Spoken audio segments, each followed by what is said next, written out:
जब परमेश्वर ने हमें सेवकाई में बुलाया, उस टाइम मैं बहुत कर्ज़ों में था। मैं और मेरी जो वाइफ है, हम लोग बहुत कर्ज़ों में थे। बैंक वालों से फ़ोन आते थे, और आपको पता है जब बैंक वाले कर्ज़े के लिए फ़ोन करते हैं तो कितनी बदतमीज़ से बात करते हैं। और वो एक ऐसा समय था जब वो बहुत हार्ड था हमारे लिए फाइनेंशियली। हमें पता नहीं था कि क्या हम करें। हम लोग सब कुछ करते थे, हम लोग कलीसिया जाते थे, सब कुछ करते थे, मगर तब भी हम लोग आर्थिक रूप में हम लोग स्ट्रगल कर रहे थे। और एक दिन जब मैं परमेश्वर का वचन पढ़ रहा था, इफिसियों 1:3, तो उसमें लिखा था, blessed be the God and father of our Lord Jesus Christ, who has blessed us with every spiritual blessing in the heavenly places in Christ Jesus. धन्य है हमारा परमेश्वर और हमारे प्रभु यीशु मसीह का पिता, जिसने हमें आत्मिक स्थानों में हर एक आत्मिक आशीष दे दी है मसीह यीशु में। एक मिनट, क्या परमेश्वर का वचन ये कहता है कि वो हमें आशीष देगा? क्या कह रहा है वचन? दे दी है। परमेश्वर का वचन कह रहा है, और कितनी आशीषें दी हैं? दे दी है परमेश्वर ने। आप जानते हैं आपको प्रार्थना करने की जरूरत नहीं है परमेश्वर मुझे आशीष दे, क्योंकि आप परमेश्वर से वो मांग रहे हैं जो उसने पहले ही आपको दे दिया।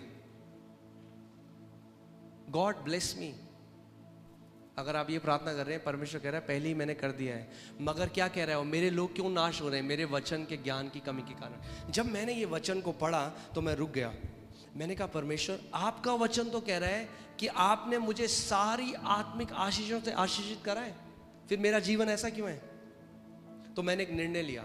मैंने सोचा मैं इस बात से नहीं जाऊंगा कि मेरी परिस्थिति कैसी है, मेरी फिजिकल सर्कमस्टेंसेस कैसी हैं। मैं इस बात पे खड़ा हो जाऊंगा परमेश्वर का वचन मेरे लिए क्या कहता है। और मैंने सोचा कि मैं उस बीज बोने वाले की तरह बन जाऊंगा।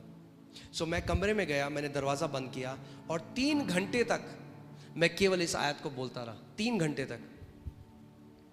और मैं कहने लग गया, परमेश्वर आपका धन्यवाद हो, क्योंकि आपने मुझे सारी आत्मिक आशीषें दे दी हैं। बार बार बार बार। क्योंकि विश्वास कैसे आता है? सुनने से। और सुनना किस चीज से होता है? परमेश्वर के वचन से। जब कभी परमेश्वर का वचन आपके कान में पड़ता है और आपके हृदय में जाता है, वो विश्वास को प्रोड्यूस करता है। आमीन। सो मैंने एक दिन किया। आप जानते हैं क्या हुआ? कुछ भी नहीं, क्योंकि एक दिन में कुछ नहीं होगा। जब आप बीज बोते हैं उसी दिन आ जाता है क्या फल? नहीं आता। मगर हम क्या करते हैं? हम जानते हैं क्योंकि हमने बीज बो दिया है, अब उसका फल आएगा। मैंने 1 दिन बोला, 2 दिन बोला, 1 हफ्ते, 1 महीना। मैं किसी इंसान के पास नहीं गया, मैंने किसी से उधार नहीं मांगा। हमें तब भी फ़ोन आ रहे थे बैंक से, हमारे साथ तब भी वो लोग जो भी बोल रहे थे। मैं परमेश्वर के पास गया, मैंने कहा प्रभु, यूहन्ना 17:17 में प्रभु यीशु मसीह ने कहा कि पिता तेरा वचन सत्य है। क्या है तेरा वचन? मैं आज आपको एक बात बताना चाहता हूं। जो कुछ भी आप इस समय आपके साथ हो रहा है, जो भी आपकी परिस्थितियां हैं, अगर वो गलत हैं, वो एक तथ्य है। मगर परमेश्वर का वचन क्या है? वो सत्य है। तथ्य और सत्य में एक अंतर है। तथ्य बदल जाता है, सत्य कभी नहीं बदलता। तो मैंने परमेश्वर को रोज बोलना शुरू किया। मैंने कहा प्रभु धन्यवाद। जितना ज्यादा मैं बोलता गया, हल्के हल्के क्या हुआ, वो वचन मेरे कान में पड़ता गया और मेरे अंदर विश्वास आने लग गया। मैं हल्के हल्के मैं सोचने लगा मैं तो बहुत आशीषित हूँ। एक दिन मैं अपनी वाइफ के पास गया और मैंने कहा मोनिका, जो करोड़ों आज हमारे अकाउंट में, हमारे अकाउंट में कुछ 100 रुपए थे मगर आपको पता है विश्वास एक अलग भाषा बोलता है। जब विश्वास आपके अंदर आ जाएगा, आपकी बोली बदल जाएगी। आमीन। जो विश्वास के लोग होते हैं वो अलग तरीके से बात करते हैं। तो मैंने अपनी वाइफ को बोला, मैंने कहा हम उन करोड़ों रुपए का क्या करेंगे जो परमेश्वर ने दिए हैं? उन्होंने कहा हम परमेश्वर का भवन बनाएंगे, और वो आज पूरा हुआ है। जैसे जैसे जैसे जैसे मैं परमेश्वर के वचन को बोलने लगा, हल्के हल्के मेरे अंदर मेरा हृदय इस बात को मानने लगा, मैं आशीषित हूँ। और जब मैं उसको मानने लगा, प्रभु यीशु मसीह ने हर बार क्या बोला? जैसा तेरा विश्वास है वैसा ही तेरे साथ हो। और केवल एक आयत, कितनी आयत? इफिसियों 1:3।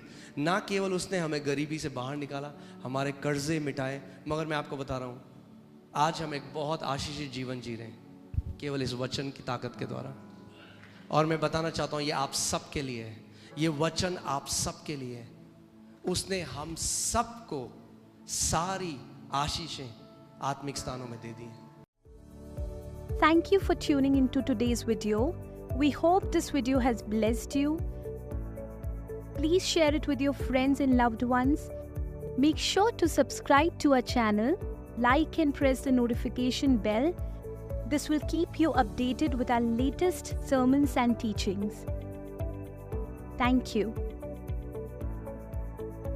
आज की वीडियो को देखने के लिए धन्यवाद। हमें विश्वास है कि इस वीडियो ने आपको आशीषित किया है।